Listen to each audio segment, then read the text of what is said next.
laula an asyqa ala ummati la amartuhum la akhartuhum bi salatil isya atau kama qala sallallahu alaihi wasallam fi ma'na al hadis. Kata Nabi sallallahu alaihi wasallam, kalaulah tidak memberatkan kepada umatku, maka aku perintahkan umatku untuk mengakhirkan salat isya-nya. Jadi ada hadisnya sebenarnya. Ini boleh mengakhirkan isya itu boleh. Kalau tidak memberatkan, sekali bolehlah cuba nak. Okey. Kita teruskan. Jadi untuk mempersiapkan anak itu kita harus mengorbankan harta kita, waktu kita untuk menterbiah menjadi anak yang saleh. Ibu Imam Asy-Syafi'i menjual rumahnya untuk anaknya sekolah dengan Imam Malik. Coba beruntungnya ibu Imam Asy-Syafi'i, yang mana dunia bermadzhabkan bermadzhabkan madzhab Asy-Syafi'i. Kalau kita juga ingin memiliki anak-anak yang hebat seperti itu, maka niatkan setiap harta yang kita cari untuk supaya anak kita dia belajar lebih baik lagi.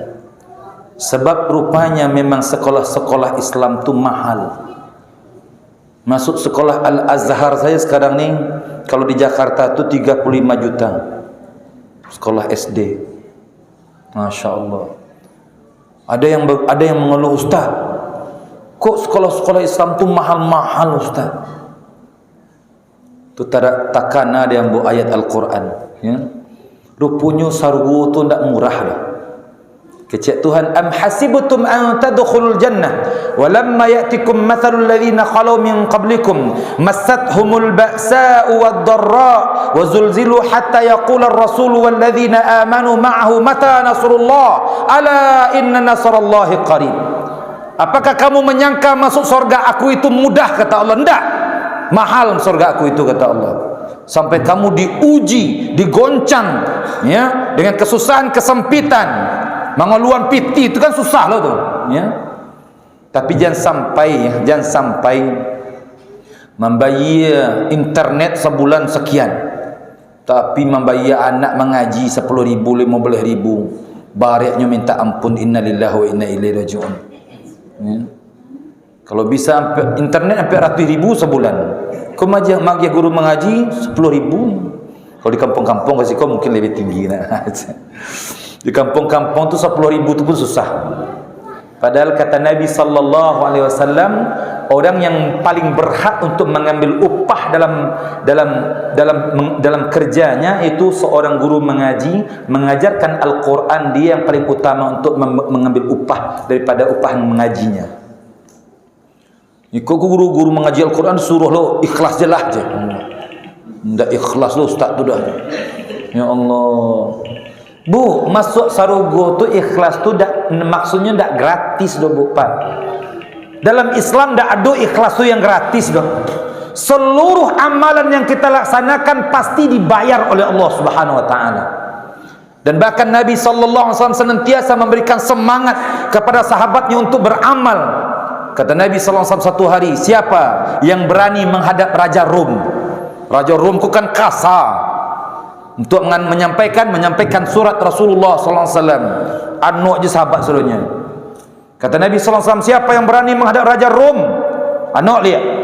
Siapa yang berani menghadap Raja Rom, falahul jannah, bagi dia surga. Langsung menunjuk Dihya ibnu Khalifah atau Dihya ibnu Kalbi. Saya Rasulullah. Sebab Rasulullah senantiasa mengajak supaya apa? Supaya umatnya diberikan hadiah surga. Jadi ikhlas tu tidak gratis dong. Ikhlas itu ada sampai melaksanakan segala titah perintah Allah karena takutkan azab Allah, ikhlas. Melaksanakan segala titah perintah Allah karena inginkan pahala dari sisi Allah, ikhlas. Melaksanakan segala titah perintah Allah karena patuh, betul-betul patuh kepada Allah, tidak melawan dia. Apa kata Allah diikut terus, ikhlas yang tertinggi, yang mulai tinggi. Ikhlas yang tertinggi, kata para ulama, ikhlas yang tertinggi itu ketika dia melaksanakan segala titah perintah Allah itu, dia merasakan keagungan, kemahahebatan Allah di dalam hatinya, itu ikhlas yang tertinggi. Aku kan ada loh orang selagi maharok jadi tidak ikhlas sudah. mengharap surga Allah, mengharap redha Allah, tetap ikhlas. Kita puasa aja kata Nabi, man shama imanan wa ihtisaban ghufira lahu ma taqaddama min dhanbi. Siapa yang berpuasa penuh dengan keyakinan dan keimanan, ihtisaban, penuh pengharapan pahala. Memang beribadah tu mengharapkan pahala. Jadi kalau ada orang kadang-kadang orang tak beraja kau ya. Selagi mengharap pahala, mengharap surga tu dah ikhlas ke Tuhan tu aja. Makanya ikhlas tu ampek dari itu. Melaksanakan segala titah perintah Allah tu, menjauhkan segala larangan Allah karena takutkan Allah, ikhlas. Tu yang paling rendah. Mengharapkan segala perintah, melaksanakan segala perintah Allah, mengharapkan balasan daripada Allah, naik seketek. Melaksanakan segala titah perintah Allah tu karena patuh je Tuhan.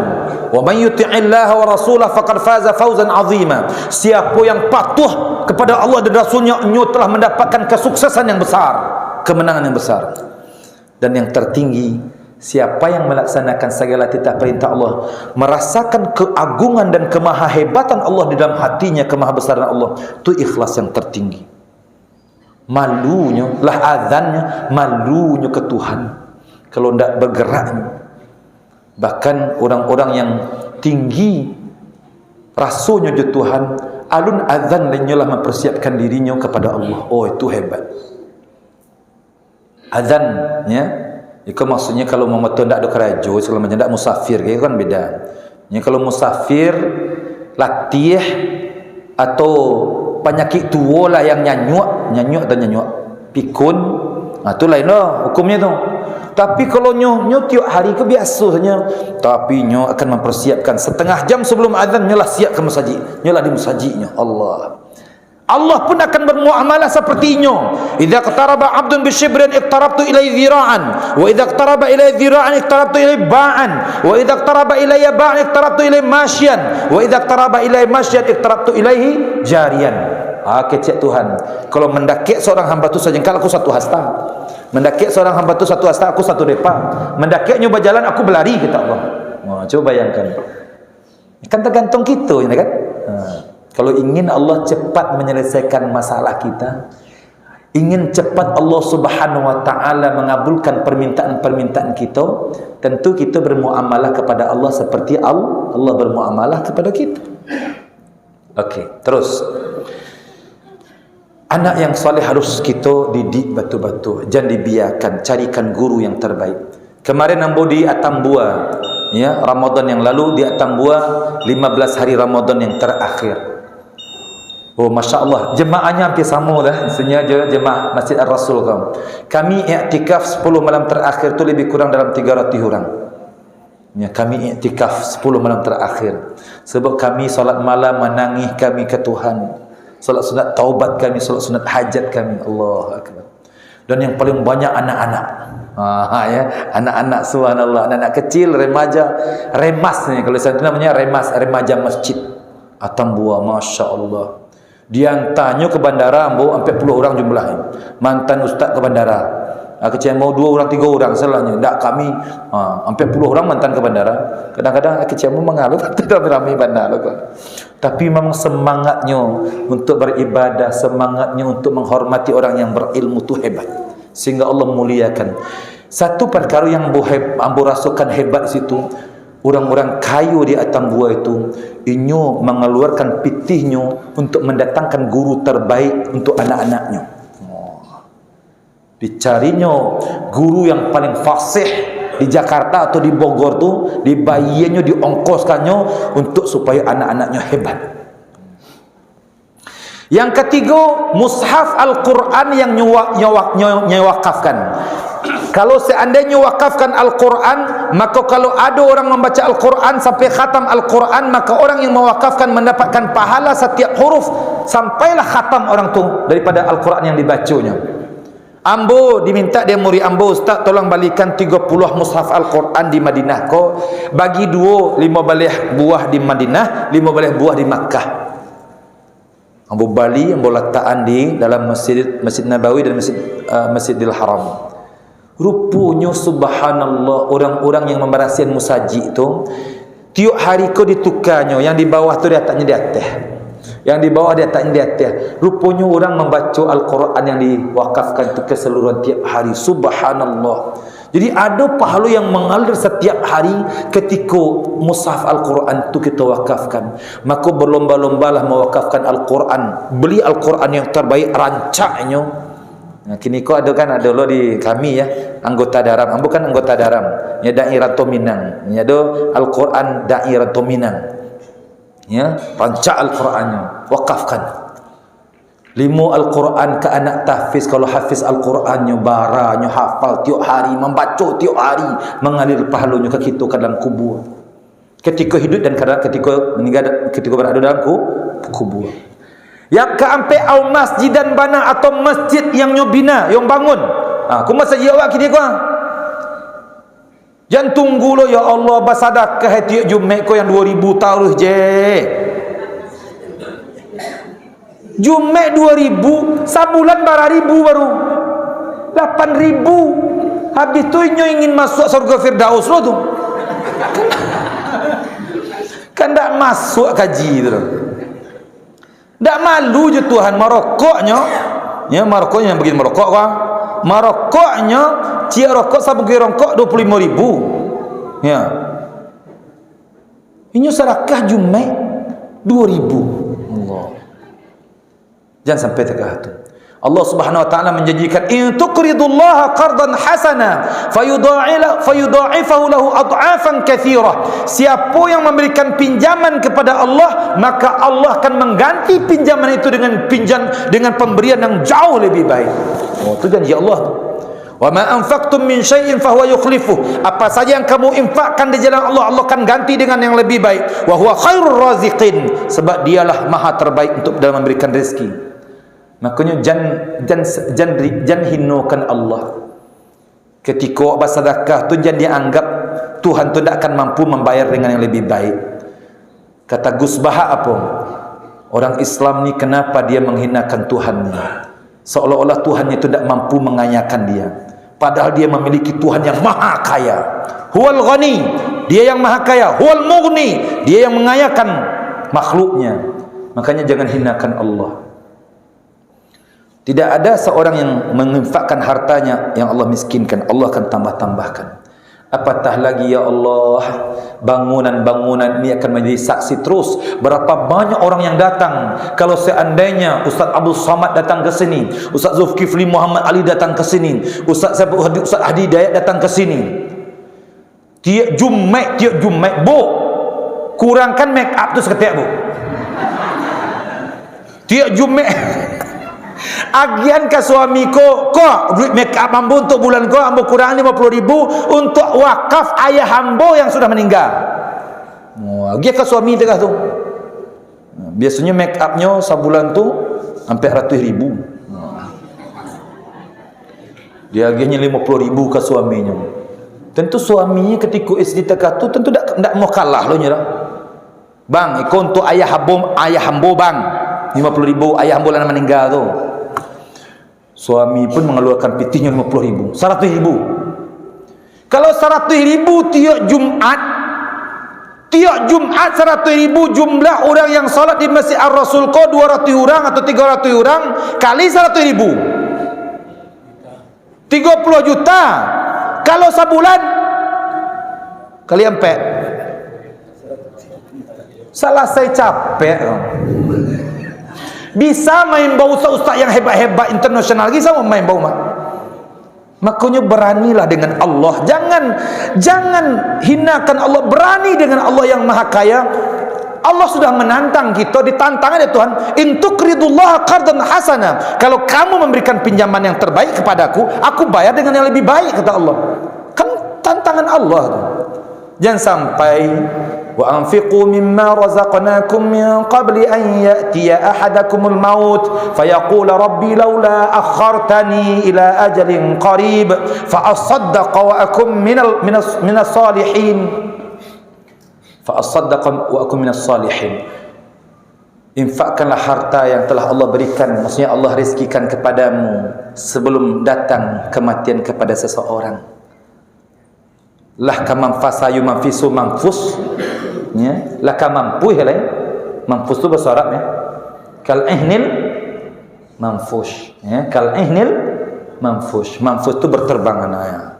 Jadi laka mati ya lain, barunya tolong sedekahkan ke si fulan, tolong kesedekahkan. Kata Nabi, kalau kau mati pun memang harta itu nanti akan menjadi milik si fulan. Nyo sedekah yang terbaik kata Nabi ketika kita sehat, punya duit, rasa bakhil, rasa panceki itu tinggi, dipasu aja keluar. Itu sedekah yang terbaik kata Nabi. Hari Jumat itu dah dibuka dompetnya 10.000, 50.000, 100.000. Kamangaluan piti 100.000 nak kadang nama aja. Dikeluarnya 10.000 tu. Ya Allah, orang sedekah yang terbaik, yang paling gadang tu diambil dikeluarnya. Yang 100 yang merah tu, kalau takah tunya dengan Allah, Allah akan mengayakannya. Kalau tak diinyo dia anak-anaknya.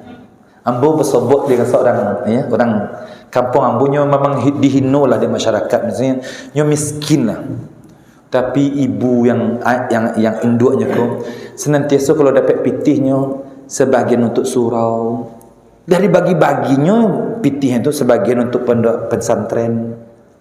Ternyata kanonnya lakukan itu, anaknya konveksi gadang di Jakarta, ya Allah, atau Fortuner, atau Alphard, ya Allah, subhanallah. Anaknya yang mengangkatkan derajatnya karena seorang ibu dan ayah yang taat, anak-anak dikayukan oleh Tuhan. Umrahnya, hajinya, subhanallah. Makanya jangan ragu dengan Allah. Ni musaji awak sedang memerlukan ni. Jangan ragu kepada Allah. Setiap Jumat tak karugi dia kok 50.000 ke lah setiap Jumat tu, sebulan baru 200.000. Ikut makan kambingnya 200.000 tu sekali duduk saja. Habis.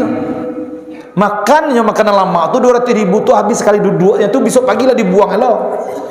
Iku ya Allah, nyuagiah ke Tuhan sampai ke mahkamah di akhirat nanti, itu yang akan menyelamatkan ini. Bangunlah masjid, jangan sampai jangan ditunggu-tunggu. Kok kesempatan kita, semennya, seramiknya, balik kok sekarang ke sahabat-sahabat Nabi itu ndak seluruh, dan miskin-miskin pun menyumbang. Ya Rasulullah, ambo dak talak dan bodoh, hanya 2 kilo korma ko yang memiliki ya Rasulullah untuk berjihad. Dia giahnya doang 2 kilo korma. Jadi umat Islam di zaman Rasulullah itu kekuatan memberinya hebat. Dia semua ingin memberi. Yang kaya memberi, yang miskin memberi. Yang masalahnya kini kau nan kayo gini menadah je lah. Ya. BLT-nya membat dulu tele gaji. Ya, lah pakai Fortuner itu macam kata. Kalau di tempat lain dak sekolah, ya, tempat lain. Ya Allah, jangan sampai sebab apa, seluruh apa yang kita lakukan di sini nanti di dunia ni akan Allah nampakkan nanti di akhirat. Ambo dapat musibah petang. Kau bercerita seketika, tapi walaupun nak mengadu ke polisi ke mahkamah nak, tapi nanti di akhirat dinampak dia Tuhan asian dan mencilok. Jadi ambo ambil pitih ATM seketika kan untuk mengisi minyak dah. 2 minit saja. Tak apa pakai alat apa, dipacahnya pintu kaca mobil tu, dia ambil atas ambo. Ya, ada HP ciak dan ada pitih seketika lah, pitih 5.000, 10.000. Tak banyak lah dah. Tu dah lah senang roti dibuat, dia buka 10.000 rupanya. Tapi yang nak ambo mengadunya, ambo sabit ke satpam, ya, satpam BNI itu, beli bisa menolong. Anda bisa dah kata anda bisa, terima kasihlah macam. Nanti besok nanti di akhiratnya nanti Allah menolong ambo. Siapa mencilok tu. Ya, akhirnya apa? Kita punya akhirat. Kita redha dengan Allah, kita berhati-hati, lebih berhati-hati lagi, kita berdoa kepada Allah. Kita cepat istighfar, bisa jadi ambo memang langsung istighfar, ya Allah, ada kesalahan ambo yang kadang-kadang mendak sadar, ya Allah, istighfar, astagfirullahaladzim, ya Allah, gantikan dengan yang lebih baik. Ya, ketika ditimpa musibah tu jangan jadi kutuk-kutuk lah pencuri itu, mati mampu lah segala macam boleh lah. Ya, ikut dikutuk-kutuk lah pencuri itu, mampu matinya di tempat patuh hanya aja. Ya Allah. Inya mudah-mudahan ambo kan berbaik sangkus, mudah-mudahan piti 10.000, 5.000 tu diminum di Bali, ya minum kok ya makan lah, ya Allah, engkau berilah hidayah ke inya Tuhan. Itu saja. Ya, kok HP itu ya Allah, dengan HP itu mudah-mudahan kan ayat-ayat Al-Quran, ya, kirim kata-kata indah, kata-kata terbaik yang mau kirimkan di HP mu, mudah-mudahan dibaca, sadar ya Tuhan. Itu saja. Dan ampun hilang, gantikan dengan yang lebih baik, ya Allah. Diganti itu dengan yang lebih baik. Itu. Ya Allah, tidak ada yang kita risaukan di dunia ini. Semuanya datang daripada Allah dan akan kembali kepada Allah. Yang kelima, rumah musafir yang nyo bangun untuk musafir. Makanya setiap masjid tu kalau bisa ada rumah musafir. Kami di Malaysia, rumah untuk imam atau untuk penceramah itu atau untuk musafir lah, kami bangun rumah itu lengkap seperti hotel. Ada kulkas, kamar mandi di dalam kamar itu musafir tu memang tak hotel. Jadi kalau datang ustaz daripada jauh-jauhnya lah ada tempat istirahatnya. Ternyata ada dalam hadis Nabi, au baitan libni sabil banah, atau rumah musafir yang bangun. Kalau ustaz yang rumah tu dibangunnya, dia masjid kena tu jemaah magiah piti untuk membangun rumah musafir tu. Kalau ustaz yang didatangkan Ustaz Abu Somad, barang orang katibo sekarang. Ya, Ustaz Abu Somad tidur di rumah tu, di bilik tu. Bayangkan orang yang mewakafkan pitihnya untuk bilik tu, seluruh orang yang datang punya dapat pahalanya, termasuk Ustaz Abu Somad sekali. Cuba bayangkan. Ya Allah. Dan itu tidak main-main, memang itu terjadi. Dan bahkan ulama-ulama memperbincangkan mana yang lebih tinggi pahalanya, imamkah atau bilalkah. Sebagian ulama fikih mengatakan pahala imam lebih tinggi berbanding Bilal, sebab Bilal pun di belakang imam. Sebagian ulama fikih mengatakan yang lebih tinggi pahalanya adalah Bilal, sebab imam pun dipanggil untuk salat. Itu kecil Ambo tegak lo. Yang paling tinggi pahalanya adalah orang yang membalian mikah. Dan membalian mikahnya paling tinggi pahalanya. Pahala imam je pahala Bilal disapu sebenarnya. Ya kan? Yang lain. Tentunya di Bali mikah, sanggup kami di Malaysia tu untuk mikah saja, untuk amplifier itu harganya RM60,000. Bagus yang terbaik itu RM60,000, itu dalam 120 juta harganya. Tapi suaranya Masya Allah. Sebab apa? Sebab ketika suaranya ancak, orang tiba Masya Allah. Ya, okay. Kemudian air yang dialiri untuk keperluan manusia. Kalau membayi air awak di Masjid Rasul kau dibayinya untuk membayi air tu, Allah tu listrik. Sebanyak listrik kau, sebanyak orang datang majlis ilmu setiap malam, baru orang datang, orang nan membayi listrik kau nya dapat pahala. Kalau sebulan baru orangnya dapatkan pahala. Wallahu akbar. Sehingga di Masjid Ambo di Malaysia tu pengurus kau santai saja. Walaupun sebulan masjid tu mengeluarkan listriknya RM3,000 dalam 10 juta lebih. Pengurus akarajonya, dia taknya bil listrik tu di mana? Dekat pintu hilang je. Sabantai hilang. Sebab apa? Sebab orang-orang kaya tu capek-capeknya mengambil kebaikan tu, pahala tu. Jadi tidak pengurusnya yang bayar, siapa bayar? Masyarakat. Dia taknya di muka dia ambilnya. Hilangnya bayar. Jadi masjid nak bayar dah. Saya orang-orang kaya tu sebabnya ingin mendapatkan pahala orang pengajian yang setiap malam. Orang yang salat isyak setiap malam, salat subuh setiap malam, salat subuh, salat maghribnya, Masya Allah orang yang datang tu, Masya Allah sebanyak orang yang datang sebulan baru orang. Bil ayah, nyu ambil, nyu bayar. Pengurus masjid dia taknya dia ada papan kenyataan tu nya. Dia ambil, dia jemaah tu nyu bayar. Sebab apa? Berapa orang yang berwuduk satu hari dan satu bulan, berapa orang dia mendapatkan pahala semua orang yang berwuduk itu. Terakhir kata Nabi SAW, yang akan terus mengalir pahalanya, au sadaqatan akhrajaha fi sihhatihi wa hayatihi, sedekah yang sedekahkan ketika nya sehat ke dalam hidupnya, yalhaqu ba'da mautih, maka ini tarikh mengalir pahalanya sampai nyalah meninggal, sampai nya menunggu kiamat, sampailah kiamat maksudnya Allah lipat-lipat gandakan pahalanya. Agi ambo agi semangat kini kawan, supaya kita bersemangat untuk menyelesaikan secapek-capek dan yang terbaik untuk masjid kita ke Masjid Ar-Rasul ko, supaya kalau bisa paling kurang setiap Jumaat satu orang membayar 50,000. Niatkan dari rumah tu membawa pitih 50,000. Sebab apa? Kalau nyata nanti ambo ndak punya anak yang soleh, ambo ndak punya orang-orang yang hebat untuk ambo, paling kurang ambo lah bersedekah ke Masjid Rasul, mahkamah wakaf, laba wakaf Masjid Rasul ko yang jumlah jemaahnya tiap hari banyak. Mudah-mudahan ambo ada dapat pahala kiriman pahala setiap hari kalau ambo meninggal. Sebablah meninggal tu ndak ada lain, yang diharapkan adalah amal-amal terbaik kita. Okey, mungkin itu yang boleh hamba sampaikan pada kesempatan ini. Yang benar datangnya dari sisi Allah Subhanahu wa taala, yang salah dan khilaf karena kelemahan hamba sendiri.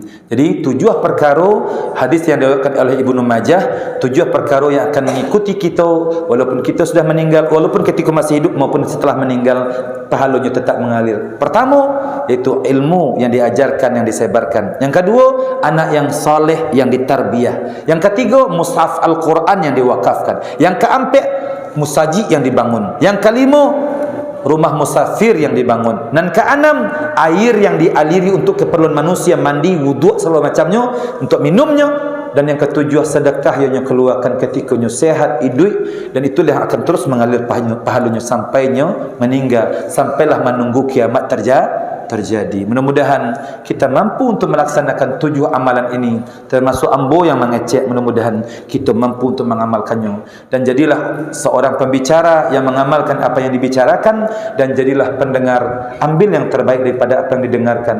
Kalau ada salah ambo minta maaf ya, talantuang kana tasingguang katurun ya, ambo minta maaf. Yang benar datangnya dari sisi Allah Subhanahu wa taala, yang salah dan khilaf karena kelemahan hamba sendiri. Kepada Allah Subhanahu wa taala meminta ampun, kepada bapa ibu saudaranya hamba minta maaf.